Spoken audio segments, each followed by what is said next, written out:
নমস্কার বন্ধুরা, মুখোশ কিচেনে নতুন একটি রেসিপিতে সবাইকে স্বাগত জানাই। দেখুন, আমার এই উঠোনে প্লাস্টার করা, এই জন্যই এই বেলটা পড়েছে। পড়লে কি হয়েছে দেখুন, একদম চূর্ণ বিচূর্ণ হয়ে গেছে একদম এইভাবে। একটা সুবিধাই হলো, আমাকে আর বেলটাকে ফাটাতে হবে না। এখন এরকম ফাঁক করে নিলেই হয়ে যাবে। এখন আমি বেলটাকে এইভাবে কি করে শ্বাসটাকে বের করতে হয়, যে সমস্ত বন্ধুরা নতুন বেল এনে খুব সমস্যায় পড়ে যায় তাদেরকে বলছি যে এরকম বেলটাকে এইভাবে নিয়ে শ্বাসটা একটা পাত্রে রাখতে হবে। পাত্রে রেখে তারপরে শ্বাসটাকে ভিজিয়ে রাখতে হবে বেশ কিছু সময়। এইভাবে বের করতে হবে শ্বাসটা। গাছ পাকা বেল বন্ধুরা, যা টাকপাটা গরম পড়েছে না, গরমেতে তো পুরো শরীরের জল সব বেরিয়ে যাচ্ছে। এখন এই মতো অবস্থায় যদি এই বেলের শরবত বা বেলের পানা করে খাওয়া যায় তাহলে পেট ঠান্ডা, শরীর ঠান্ডা একদম। এখন কত শ্বাসে ভরা, গাছ পাকা বেল তো উঠোনটায় পড়ে, আর ওখানে প্লাস্টার করা হয়, কারণে এরকম ফেটে যায়। যে বেলটায় পড়ে এইভাবে ফেটে যায়। এত সুন্দর স্মেলটা বেরোচ্ছে। এইভাবে আমি পুরো বেলটার থেকে এরকম শ্বাসটাকে বের করে নেব। বের করে নিয়ে তারপরে এটাকে আমি জলে ভিজিয়ে রাখবো। শ্বাসটাকে আমার খানিকটা বের করা হয়ে গেছে। পুরোটা বের করলে এর ডবল হবে, এতটা শ্বাস হয়েছে। বের করেছি, এখন এটাকে আমি এর মধ্যে দিয়ে দেবো জল।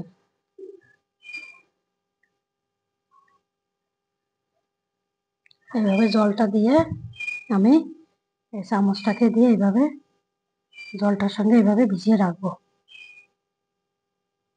বেশ খানিক সময় এইভাবে আমি ভিজিয়ে রাখবো। তাহলে কি হবে, বেলটা একদম নরম হয়ে যাবে। আর নরম হয়ে গেলে তারপরে আঁশটা বেরিয়ে আসবে।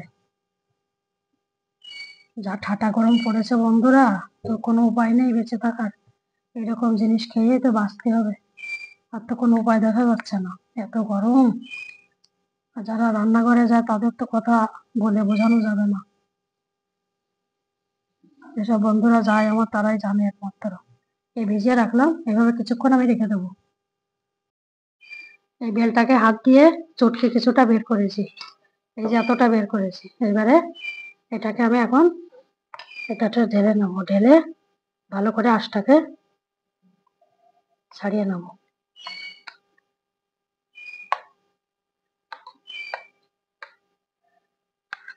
এবার অল্প অল্প করে দিয়ে এই চামচটাকে দিয়ে ঘোরাতে হবে।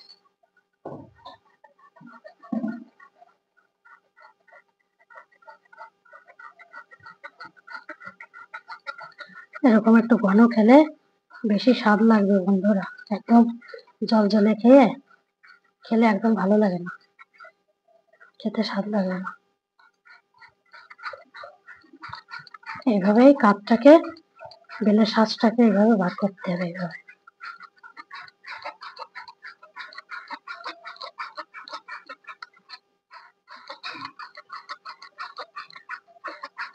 এইভাবে পুরোটাকে আমি এই শ্বাসটাকে পুরো এইভাবে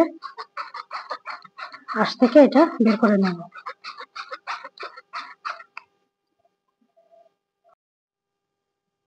দেখুন বেলটা কত সুন্দর বের করে ফেলেছি। এবার এর মধ্যে দিয়ে দেবো আমি পরিমাণ মতো চিনি, দিয়ে দেবো এর মধ্যে।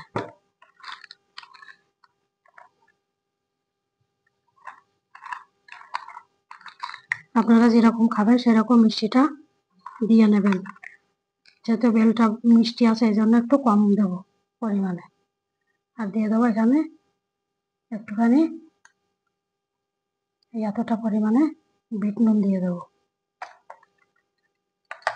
দিয়ে এটার সঙ্গে ভালো করে আমি এটার সঙ্গে মিশিয়ে নেবো ভালো করে। মিশিয়ে নিয়ে এবার গ্লাসে এটাকে সার্ভ করবো, চিনিটা গুলে গেলে। এখন বন্ধুরা কত সুন্দর বেলের শরবতটা আমার পুরো তৈরি হয়ে গেছে। এখন এর মধ্যে দিয়ে দেবো এই আইস কিউবটা দিয়ে দেবো। দেখুন, সে গোল খেলতাম না ছোটবেলায়, ঠিক একদম এত সুন্দর না। এইটা দিলে একদম পুরো এই রেখে দিলাম। এই মিশিয়ে নিয়ে এবারে এই গ্লাসের মধ্যে এর মধ্যে এবারে সার্ভ করব। আপনারা যেরকম খাবেন সেরকম ঘনত্বের বানাবেন, পাতলা কিংবা ঘন। আমাদের গাছের বেল তো, এই জন্যে পাতলা করার কোনো প্রয়োজন নেই। এইভাবে